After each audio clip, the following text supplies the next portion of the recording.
Pois é, estamos de volta aqui com o nosso Boa Tarde Bahia. Como eu estava explicando mais cedo, estamos somente aqui na tela da Band, no nosso canal de YouTube. Excepcionalmente hoje, não estamos na 99.1 FM, na Rádio Band News, como de costume, mas amanhã volta tudo ao normal. E Luiz Felipe Veloso também estará comigo ao meu lado aqui na bancada, tá certo? Nós estamos tentando contato, ajeitar aí nossa transmissão para a gente abrir contato com Yandra Moura, deputada federal do União Brasil de Sergipe. A gente está tentando alinhar a conexão para ver se a gente consegue bater um papo com ela, mas antes disso, nós vamos falar sobre a questão que envolve a ponte do Rio Jequitinhonha, porque o acesso à ponte, o acesso moderado, controlado, que começaria a ser feito no próximo dia 20, foi antecipado para amanhã.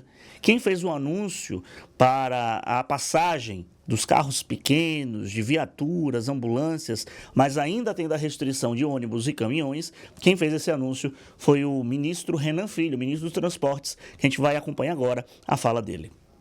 Acabei de fazer uma reunião importante com o Ministério da Justiça, que trouxe a Polícia Rodoviária Federal, com o governador Jerônimo Rodrigues, do estado da Bahia, que determinou a participação da Polícia Militar do Estado e também com todos os representantes aqui do Ministério dos Transportes, especialmente o DENIT. As duas polícias, Polícia Rodoviária Federal e Polícia Militar do Estado da Bahia, vão garantir as condições, a segurança, para que a gente possa abrir a ponte novamente para o tráfego de veículos pequenos e de veículos até vans, que garantem o transporte das pessoas, além dos veículos de prestação de serviços públicos. Eu queria dizer também que nós vamos divulgar um card apresentando todos os tipos de veículos que vão poder passar pela ponte agora. Segue vedada a passagem de veículos pesados, caminhões, especialmente caminhões de grande porte. A reabertura da ponte sobre o Rio Jequitinhonha, no sul da Bahia, na BR-101,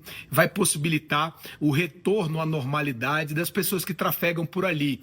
A operação da Polícia Rodoviária Federal e da Polícia Militar da Bahia, juntamente com o DENIT, possibilitará a passagem segura e evitará também que outros tentem romper o bloqueio policial para passar pela ponte. Quem tentar fazer isso responderá pela sua infração, conforme estabelece a legislação penal brasileira e também a legislação de trânsito. Então eu queria comunicar a todos, agradecer a participação de todos os representantes da sociedade, as lideranças políticas da região, porque esse vai ser certamente um momento importante. O restabelecimento da ponte sobre o Rio Jequitinhonha, no sul do estado da Bahia, lá na BR-101. Pois é, os munícipes de Itapebi, aquela região, estão sofrendo muito com o novo desvio feito para que os carros possam transitar. É uma extensão de 510 metros, que faz uma diferença gritante para aquela região do sul da Bahia. Por isso que a gente tem colocado uma lupa, tem falado bastante sobre esse assunto. E a gente espera que, de fato, aconteça a obra prometida, uma segunda ponte duplicada, que, segundo o ministro da Casa Civil, Rui Costa, segundo o ministro do Transportes, Renan Filho, deve ser iniciada a etapa de construção ainda agora em julho, que, de fato, seja feita de maneira célere. Porque a população que paga imposto quer uma resposta rápida também do governo. O governo, para cobrar imposto, é rapidinho. Quando tem um aumento da gasolina, a gente já sabe, né? Rapidinho chega para a gente, para a bomba, para o nosso bolso.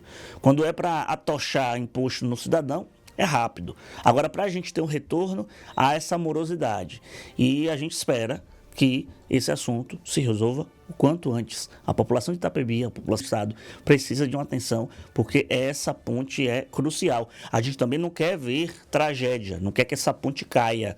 E por isso a gente tem insistido nesse assunto no nosso noticiário de política, principalmente, o nosso noticiário de interior do estado, não só aqui na tela da Band, como também na Rádio Band News FM. Lembrar que quando começar a liberação da ponte atual, que está ainda restrita, vai ser num movimento de siga e pare, de um lado e do outro, para só um fluxo percorrer a ponte. E lembrando, só carros de pequeno porte, vans e viaturas e ambulâncias, caminhões e ônibus. Vai ser feito depois um novo estudo para que esse movimento siga e pare, possa liberar também, quem sabe, os caminhões e os ônibus, para não ocorrer, repito, uma tragédia como a gente já percebeu, já viu ocorrer, de ponte desabar e a população ficar prejudicada.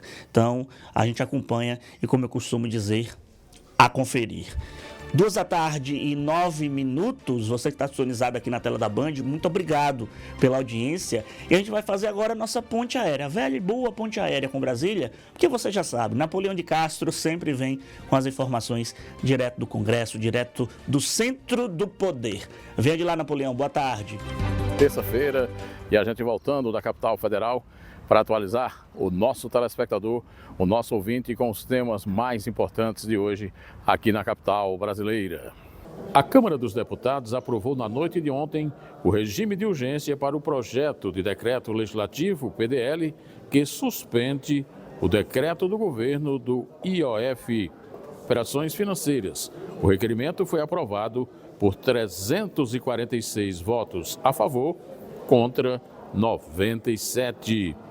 E o plenário do Congresso Nacional tem reunião agendada para esta terça-feira, com a pauta composta por 60 vetos, além de 2 projetos de lei do Congresso Nacional e 2 projetos de resolução. Na sessão também poderá ser feita a leitura do requerimento de criação da CPMI, a Comissão Parlamentar de Inquérito para investigar as fraudes no INSS. E pela bancada do nosso estado eu conversei com o deputado Cláudio Cajado, ele que está à frente do debate aqui na Câmara Federal sobre a ampliação do prazo de isenção do imposto de renda. Veja o que disse o parlamentar. Nós estamos aí fazendo as audiências públicas com o intuito de subsidiar as alterações que eventualmente possam ser feitas pelo relator, deputado Arthur Lira, do projeto original enviado pelo governo. Nós temos aí um projeto que deve ser aprovado, maioria simples, não tem muita complexidade, mas nós estamos nos debruçando sobre a neutralidade fiscal. A isenção é de quem ganha até R$5 mil, com a progressividade de 5 até 7 mil reais. Nós, do Partido Progressistas, apresentamos uma sugestão em que propomos que esse limite de R$50 mil passe para 150 e que esse corte possa beneficiar também as micro e pequenas empresas, aos empreendedores do MEI, porque se o governo dá de um lado a isenção, mas cobra de quem está no MEI, está tirando. Então nós estamos sugerindo, através dessa alteração, uma modificação. As informações de Brasília, exclusivo para o Boa Tarde Bahia, do Congresso Nacional, Napoleão de Castro. Olha, a gente vai acompanhar uma matéria agora que fala sobre o cafezinho. Minha gente, o preço do café disparou e, pelo jeito, não vai baixar tão cedo. A expectativa é que a coisa ela só melhore ano que vem. Vamos acompanhar. É difícil ficar sem o cafezinho. Energia é essencial, principalmente para quem estuda. Eu estudo, então eu tomo uns 3 por dia. Mas difícil também tem sido encarar o preço. Nos supermercados, meio quilo tem sido vendido em média por R$ 33. Nas padarias e cafeterias, tá ficando difícil achar uma xícara por menos de R$ 6. Tem que abrir mão de outras coisas para comprar o café, né? O café tá caro mesmo. Tirando a água, o café é a bebida mais consumida no país e tem sido um dos vilões da inflação. O preço do café moído, por exemplo, subiu 82% desde janeiro do ano passado, segundo o IBGE. Só em maio, o aumento dos preços foi de 4,6%. Um dos motivos é a instabilidade climática, que reduziu a oferta do produto no mercado internacional. A expectativa é que os preços só caiam no ano que vem, com a melhora nas safras. Vietnã, segundo maior produtor mundial, também teve um grande problema. Isso tudo implica numa redução do café no mercado internacional. E essa alta na demanda no momento que você tem uma queda na oferta, isso acaba puxando o preço para cima. O real desvalorizado acaba aumentando o preço de uma série de insumos para os consumidores. Nas padarias, malabarismo para manter o preço competitivo. Aqui, o valor da xícara subiu quase 10% este ano, para R$ 6. mas poderia ser mais. A gente preferiu atrelar ele ao nosso buffet. Então o cliente ele vai consumindo mais produtos e a gente preferiu, na parte da cafeteria, manter o mesmo preço. A gente não repassou isso para o nosso cliente. Será que se a gente tivesse o plano que nós já tínhamos no passado de estoque de café, de tudo esquematizado, a gente passaria por isso hoje? Porque o café hoje se tornou um produto essencial para o brasileiro que não dispensa de forma alguma o cafezinho. E agora? Está pagando mais caro. A conferir. 2h, 14 minutos. Tenho a satisfação de abrir a janelinha aqui na tela da Band, porque nós vamos conversar agora. Tenho a alegria de receber aqui mais uma vez a deputada federal Yandra Moura, ela que é do União Brasil, representa o estado de Sergipe. Deputada, muito obrigado por ter aceitado o nosso convite. Boa tarde. Boa tarde a todos da Band, a todos que nos veem agora de casa. Estou muito feliz de estar aqui mais uma vez.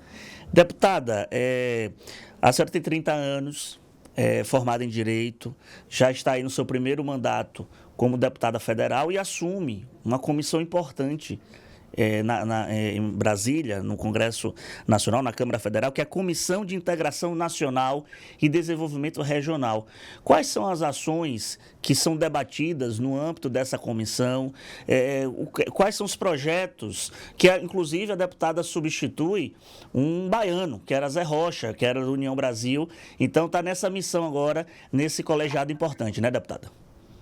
É isso mesmo, né? É uma responsabilidade muito grande. Estou fazendo a sucessão de José Rocha, que é um companheiro, meu correligionário aí do estado da Bahia, né? É uma responsabilidade muito grande. Primeiro porque, para mim, para muitos daquela casa, né, a Comissão de Integração Nacional e Desenvolvimento Regional é das mais importantes, porque trata dos assuntos mais precisamente do Norte e Nordeste, para que a gente possa crescer, né, com igual oportunidades relacionado ao resto do país, ou seja, diminuir as desigualdades regionais, tudo que tiver sobre defesa civil, sobre essa interligação entre esse crescimento econômico, como é que a gente pode diminuir esses impactos que existentes entre uma região e outra. Então, tudo isso é debatido na Comissão de Integração Nacional. Por exemplo, aqui no estado de Sergipe, a gente tem algumas obras a nível nacional que são muito importantes. Uma delas é a BR-101.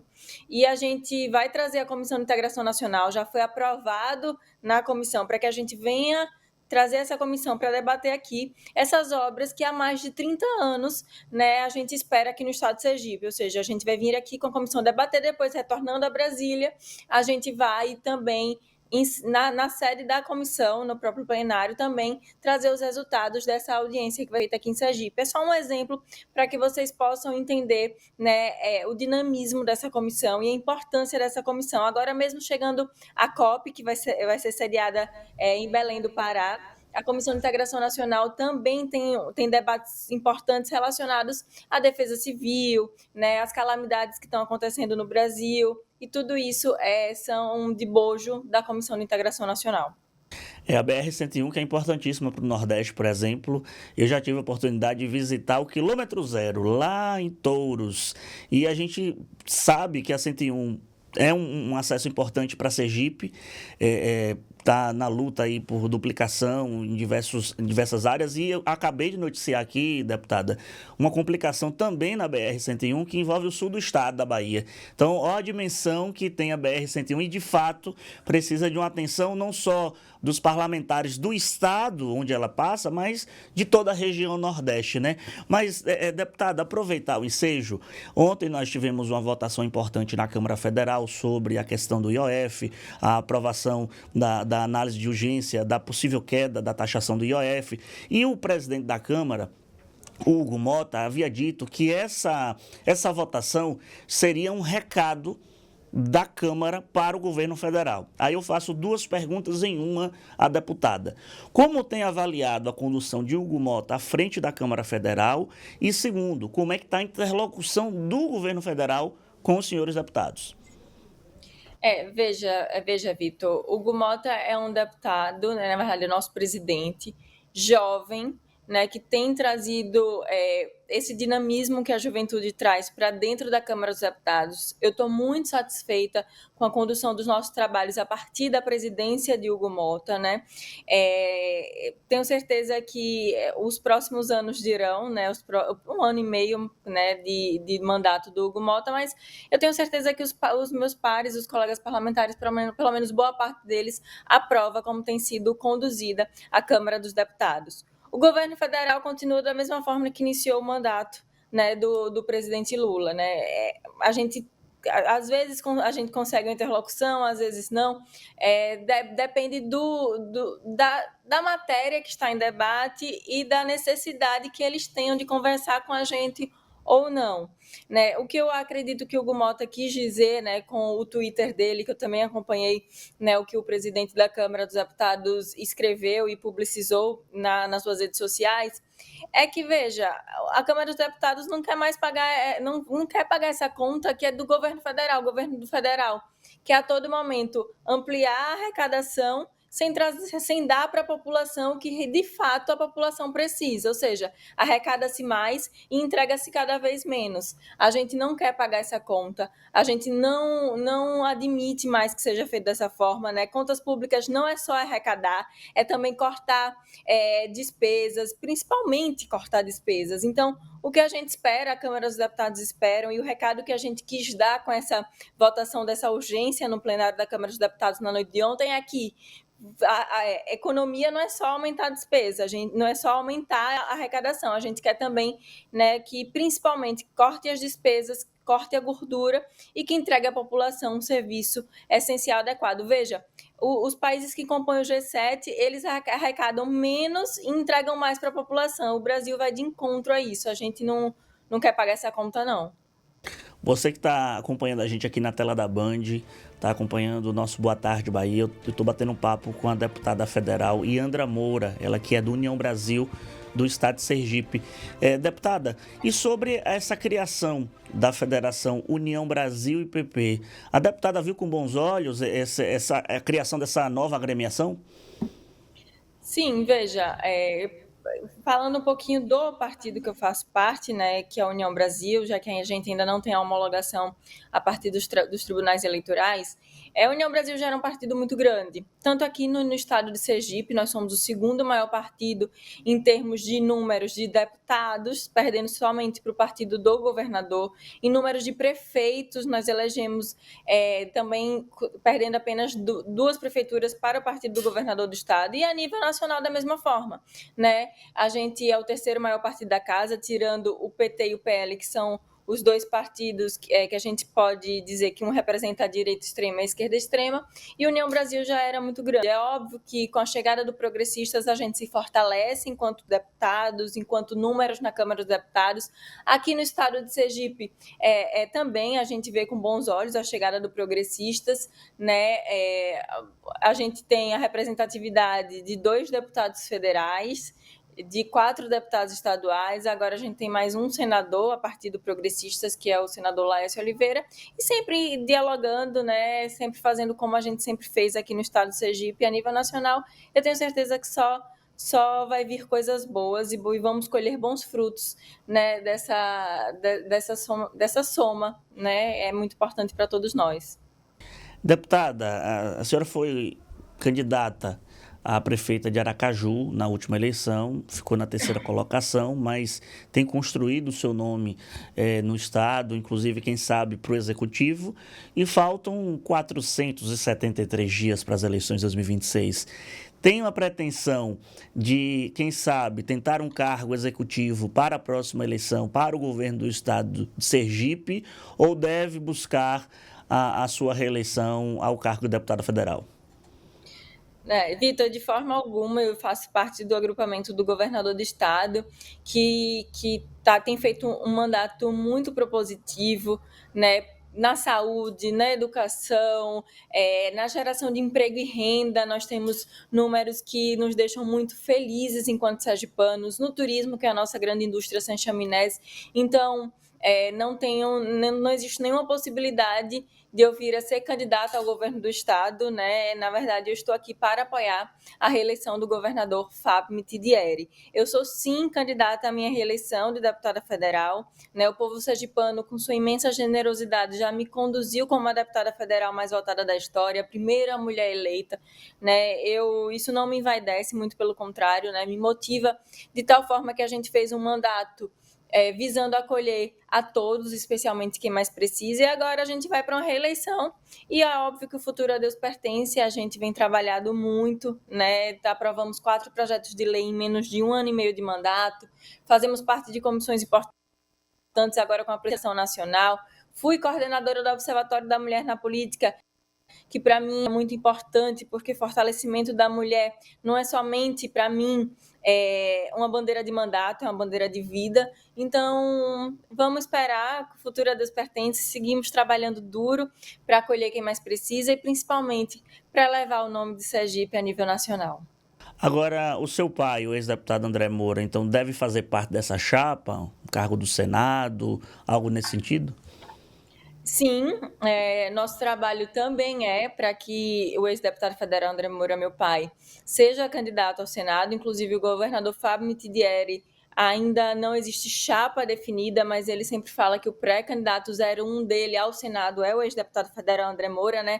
Em reconhecimento a todo um trabalho de anos, né? Que eu, como deputada federal, posso dizer com toda a sinceridade do mundo como é difícil hoje a gente conseguir fazer o que o ex-deputado federal André Moura fez, né? Mandar recursos para os 75 municípios do estado de Sergipe, sem olhar a cor partidária. Foram mais de 2 bilhões investidos no estado, né? E isso fez com que, numa época muito difícil para o estado de Sergipe, o estado de Sergipe não parasse totalmente, né? Muito pelo contrário, a gente teve progresso, desenvolvimento a partir das emendas parlamentares do ex-deputado federal André Moura. E é claro que o estado de Sergipe tem a oportunidade de fazer com que uma pessoa que tem abertura de portas, que sabe como chegar, sabe como falar do estado de Sergipe para conseguir, né, desenvolver o estado de Sergipe, transformações em realidade, volte ao cenário nacional, especialmente na concorrência e, se assim for da vontade de Deus, chegando ao Senado Federal. Deputada, para a gente encerrar, só para repercutir um fato recente envolvendo a Prefeitura de Aracaju, e a gente sabe que a gente tem uma audiência muito grande em Aracaju e região metropolitana, a deputada fez uma crítica à prefeita Emília Corrêa, a algo específico da gestão, e teve, pelo ex-porta-voz, agora ex-porta-voz da Prefeitura, o jornalista Carlos Ferreira, uma crítica rebatida que resvalou em um tom um pouco machista diante da fala do jornalista ao tentar minimizar a sua atuação, deputada, assim pelo fato de ser mulher ou ser filha de um político também. A prefeita exonerou o jornalista, conforme a gente tem acompanhado do noticiário de Aracaju. O simples fato da exoneração para a deputada foi suficiente? Houve algum tipo de pedido de desculpa? E como é que está a sua relação com a prefeita Emília Corrêa? Não, veja, eu nunca recebi nenhuma ligação ou mensagem ou qualquer sinalização da prefeita Emília Corrêa, né, sobre um possível pedido de desculpas. É óbvio que a exoneração é uma resposta, né, a um jornalista que já vinha há um tempo diminuindo as mulheres. Eu não fui a primeira, né? A gente tem outros exemplos como a ex-vereadora Sheila Galba, que também passou pelas suas mãos momentos de misoginia, enfim, de machismo. Eu há muito tempo, Vitor, venho muitas vezes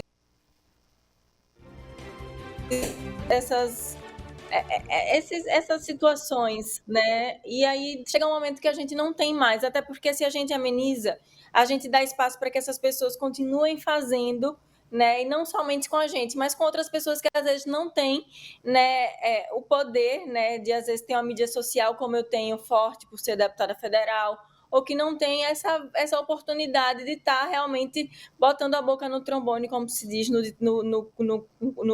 ditado popular. Então, acredito ser acertada a decisão da prefeita Emília Corrêa de tirar, até porque porta-voz fala por nós. Se ela não é uma pessoa que quer diminuir mulheres, né, e que valoriza as mulheres, mesmo por ser a primeira prefeita eleita de Aracaju. Eu acredito que é uma atitude acertada, mas que agora tem que ser, né, ter muito cuidado, porque ele já fez isso com a ex-vereadora, que inclusive apoiou a prefeita, né, enfim. Então, fico satisfeita no sentido de que sei que outras mulheres possivelmente não vão passar por isso. Deputada, queria lhe agradecer pela disponibilidade de conversar com a gente. Se quando estiver aqui na Bahia, dê um pulo aqui para tomar um cafezinho pessoalmente. Obrigado, viu, deputada? Obrigada, Vitor, a todos da Band. Muito obrigada por esse espaço de diálogo constante. Conversamos com a deputada federal Yandra Moura, ela que é do União Brasil do estado de Sergipe, nosso estado vizinho. A gente vai sempre tentar estabelecer também os contatos com os políticos, os agentes políticos de Sergipe que tem audiência cativa aqui na tela da Band. Mas, gente, vamos encerrando o nosso programa aqui na tela da Band e, claro, no nosso YouTube. Acho que hoje a gente não teve YouTube ao vivo. A gente pede até desculpa para você que está nos acompanhando. Mas a gente vai estar firmes e fortes amanhã, 14h. Lembrar que a Assembleia Legislativa vota hoje um pacotão de matérias. Entre essas matérias, as mudanças no plano salarial do Ministério Público, a reestruturação da ADAB e a Lei de Diretrizes Orçamentárias, entre outros projetos. Claro, você vai acompanhar tudo no noticiário 10:07 da noite aqui no Band Cidade e também ao longo da nossa programação na Rádio Band News FM 99.1. Um abraço, um excelente dia, até amanhã, 14h, aqui na tela da Band, tá certo? Tchau, tchau.